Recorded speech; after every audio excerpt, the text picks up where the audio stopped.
নমস্কার বন্ধুরা, welcome back to my channel Mukta's ওয়ার্ল্ডের আরেকটি নতুন ভিডিওতে সবাইকে স্বাগত। কেমন আছো সবাই? আশা করছি ভালো আছো। আমিও বেশ ভালো আছি। আজকে খুব সুন্দর একটা রেসিপি তোমাদের সাথে শেয়ার করব বলে আমার এই ব্লগটি। তো প্রথম থেকে পুরোটা দেখতে থাকো স্কিপ না করে, আর ভালো লাগলে অবশ্যই লাইক কমেন্ট শেয়ার সাবস্ক্রাইব করে আমার পাশে থেকে যেও। তো দেখতেই পাচ্ছ, দেখে চিনেও ফেলেছো যে আমি কাল বাজারে গিয়ে এই প্রথমবারের জন্য আমি ডুমুর নিয়ে এসেছি, কারণ ডুমুরটা আমার টেস্ট করা হয়নি। তো ভাবলাম যখন রান্না করব তো বন্ধুদের সাথে অবশ্যই আমার শেয়ার করার কর্তব্য। তো দেখো ডুমুরগুলোকে ভালো করে আমি ধুয়ে নিয়ে এবার যেরকম ছড়া টাইপের আছে, তো আমি ডুমুরগুলোকে ভালো করে ছাড়িয়ে নিচ্ছি।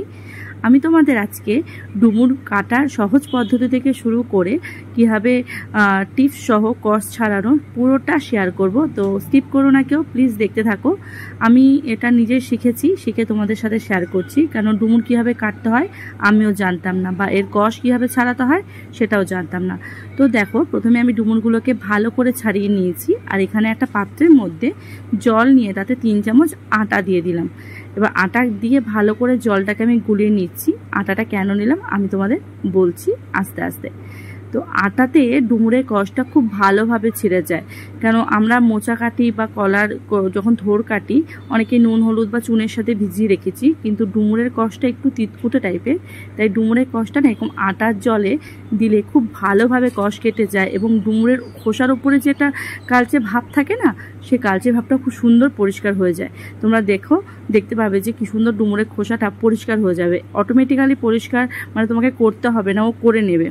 তো এ দেখো ডুমুরগুলোকে আমি যেভাবে কাটার পদ্ধতি দুরকম হয়, একটা হচ্ছে ডুমুরটাকে হাফ করে নিয়ে মাঝখান দিয়ে চামচ দিয়ে ডুমুরের বীজটাকে ছাড়িয়ে নিতে হয়, কিন্তু আরেকটা সহজ পদ্ধতি হচ্ছে যে কোনো ফলের বা সবজির যেভাবে খোসা ছাড়াই না আমরা, একটু মোটা মোটা করে খোসাটা ছাড়িয়ে নিলেই দেখো এরকম বীজটা পুরো এরকম আলাদা হয়ে যাবে। কারণ বীজটা একদম ছোট ছোট পোস্তের মতো, ওই চামচ দিয়ে ছাড়াতে গেলে প্রচুর সময় লাগবে। তো এই যেটা আমি আগে করেছিলাম দেখলাম প্রচুর সময় লাগছে এবং ভেতরটা কালো কালো হয়ে যাচ্ছে, তাই আমি ভাবলাম না এইভাবে আমি ফোন করে জেনে নিলাম যে কীভাবে ডুমুরটা কাটে।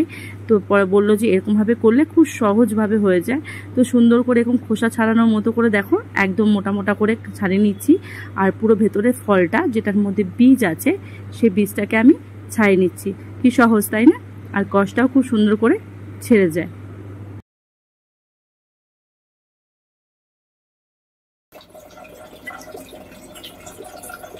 দেখো ডুমুরগুলোকে সুন্দর করে নিয়েছি, এরকম আটা জলটা পুরো সাদা জলটা কেমন কষে দেখো কালো হয়ে গেছে, আর ডুমুরের এই খোলাগুলো দেখো কেমন পরিষ্কার হয়ে গেছে। আটা জলে ভেজানোর উপকারিতা এটাই। এবার আমি ভালো করে একটুখানি চটকে নিয়ে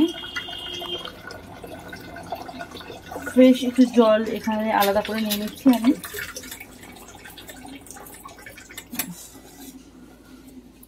ফ্রেশ জল নিয়ে নিচ্ছি। এবার ডুমুরগুলোকে আমি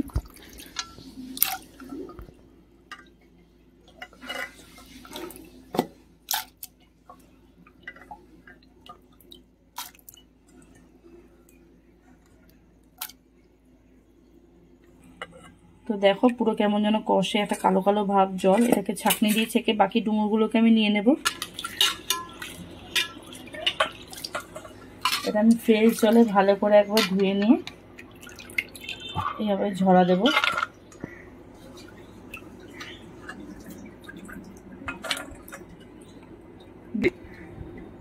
ডুমুর এই কাটাই বাছাই করাটাই একটুখানি সমস্যা এবং সময় সাপেক্ষ, অনেকক্ষণ সময় লেগে যায়। একটা জিনিস দেখিয়ে দিই, সেটা হচ্ছে দেখো মোচার মতো হাত কালো হয়ে যায়,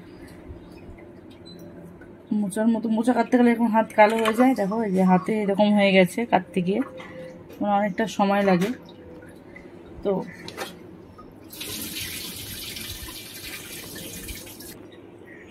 এটা ঝরা থাকুক, বাকি প্রসেস নিয়ে আসছি আবার, দেখতে থাকো। আমি একটা ননস্টিকের কড়াইতে 1 চামচ মতো হলুদ দিয়ে দেব,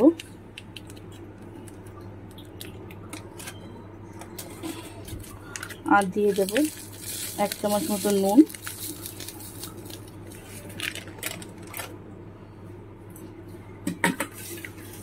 এবার আগে থেকে এই যে জল ঝরিয়ে রাখা ভালো করে ধুয়ে রাখা ডুমুরগুলো আমি এর মধ্যে দিয়ে দেব। এবার আমি 10 মিনিট ডুমুরটাকে ভালো করে সেদ্ধ করে নেব। লো ফ্লেমে আমি গ্যাস ধরিয়ে দিলাম, লো ফ্লেম বলছি মিডিয়াম ফ্লেমে আমি এই ডুমুরটাকে 10 মিনিট মতো পুরো ভালো করে সেদ্ধ করে নেব। আটার জলে ধোয়াতে এবং ভালো করে পরিষ্কার করতে হবে। ডুমুরগুলো কি সুন্দর পরিষ্কার হয়ে গেছে। তো এটাকে পুরো সেদ্ধ করে নেব। দেখো জলটাও টেনে এসছে আর এটা খুব সুন্দর করে সেদ্ধ হয়ে গেছে। দেখিয়ে দিচ্ছি তোমাদের, খুব গরম, দেখো পুরো সেদ্ধ হয়ে গেছে। তো এটাকে আমি একটু জলটা ঝরিয়ে নেব আর গ্যাসটাকে অফ করিয়ে দেবো। খুব সুন্দর করে সেদ্ধ হয়েছে, একটু নরম করে সেদ্ধ করতে হবে। আমি জলটাকে ঝরিয়ে নেব। তো দেখো খুব সুন্দর করে সেদ্ধ হয়ে গেছে। এই দেখো পুরো একদম স্ম্যাশ হয়ে যাচ্ছে হাতে। আর চেষ্টা করবে যাতে বীজগুলো না থাকে। বীজগুলো আর কিছুই না, ছোটো ছোটো পোস্ত দানার মতো, খেলে কোনো ক্ষতি নেই, কিন্তু যখন খাবে না মুখে বালি বালি পড়বে। তাই ভালো করে ধুয়ে চেষ্টা করবে। দেখো এর মধ্যে একটাও বীজ লেগে নেই, একদম ছোট ছোট দানা দানা বীজ, শুধু খোসাগুলোকেই নেবে। এই দেখো সুন্দর করে। একটু ঠান্ডা হয়ে গেলে আমি একটু হাতে করে চটকে নেব, তাহলে তরকারিটা খুব সুন্দর মাখা মাখা হবে আর খেতেও ভালো লাগবে। এগুলো পুরো ঠান্ডা হয়ে গেছে ডুমুরটা। এবার আমি একটুখানি জাস্ট হাতের সাহায্যে চটকে নেব, একদম হালকা, একদম মিহিও হবে না, জাস্ট একটুখানি 2-3 বার এরকম চটকে নিলে বেশ মাখা মাখা হবে। ব্যাস এরকমভাবে রেখে দেব।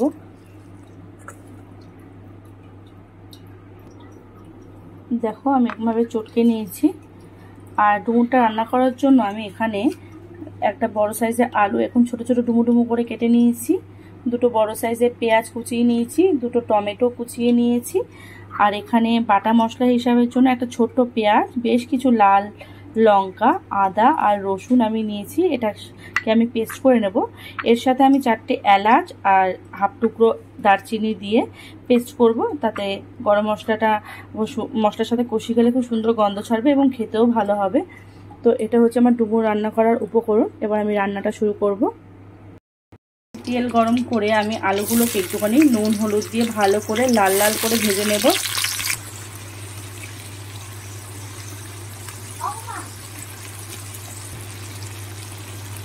পরিমাণ মতো নুন আর হলুদ দিয়ে দিলাম। আলুটাকে একদম সুন্দর করে লাল লাল করে ভেজে নেব।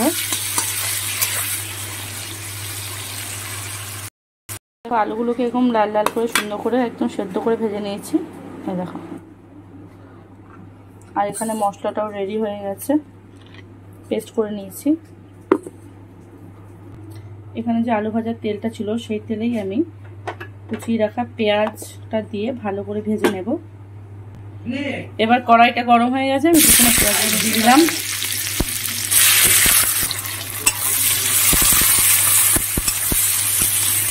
পেঁয়াজটা লাল লাল করে ভেজে নেব।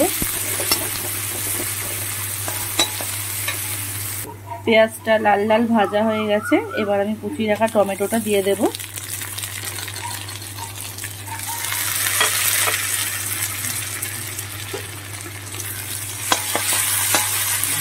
একটু ভাজা ভাজা হয়ে গেলেই আমি মিক্সিতে যে পেস্টটা করে রেখেছি সেই মশলার পেস্টটা এর সাথে অ্যাড করব। দেখো পেঁয়াজ আর টমেটোটা সুন্দর করে ভাজা হয়ে গেছে। এবার আমি যে মশলাটা করে রেখেছি, আদা পেঁয়াজ রসুন গরম মশলাটা দিয়ে দিলাম, দিয়ে ভালো করে একটু কষিয়ে নেব।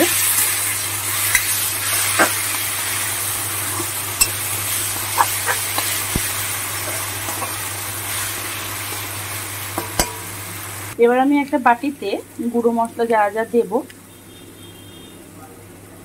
1 চামচ মতো হলুদ,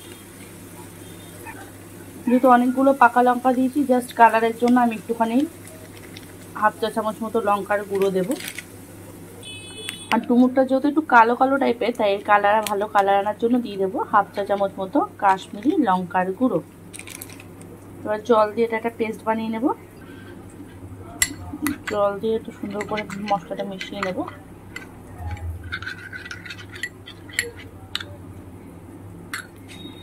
এদিকে এই মশলাটা সুন্দর গন্ধ ছেড়েছে এবং তেল বেরিয়েছে, দেখো মশলাটা ভাজা ভাজা হয়ে গেছে।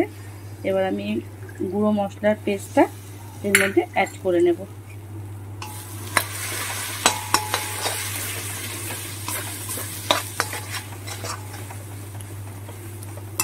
বেশ নেড়ে চেড়ে বেশ কিছুক্ষণ আমি এটা কষিয়ে নেব মশলাটা।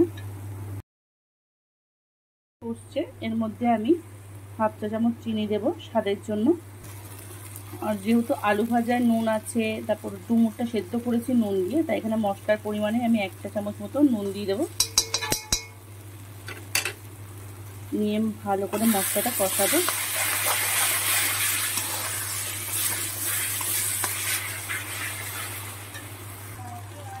দেখো মশলাটা হাফ কষে এসছে। এই হাফ কষা অবস্থায় আমি যে সেদ্ধ করে চটকে রাখা ডুমুরটা এর মধ্যে দিয়ে ডুমুরের সাথে মশলাগুলো ভালো করে কষিয়ে নেব আরও বেশ কিছুক্ষণ।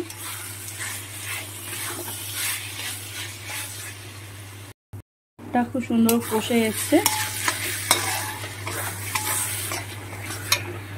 এবার আমি ভেজে রাখা আলুগুলো এর মধ্যে অ্যাড করব।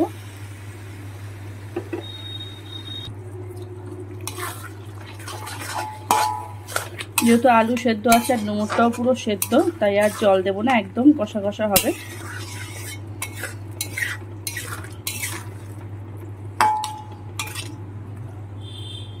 2 থেকে 5 মিনিট আমি এটা ফুটিয়ে নেব।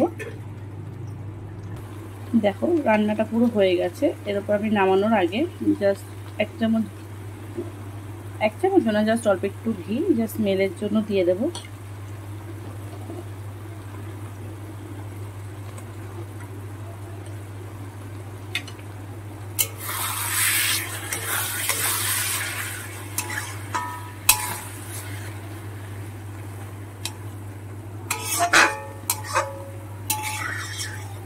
এভাবে রান্না করলে গরম ভাত বা রুটি পরোটার সাথে দারুণ লাগে ডুমুরের তরকারি।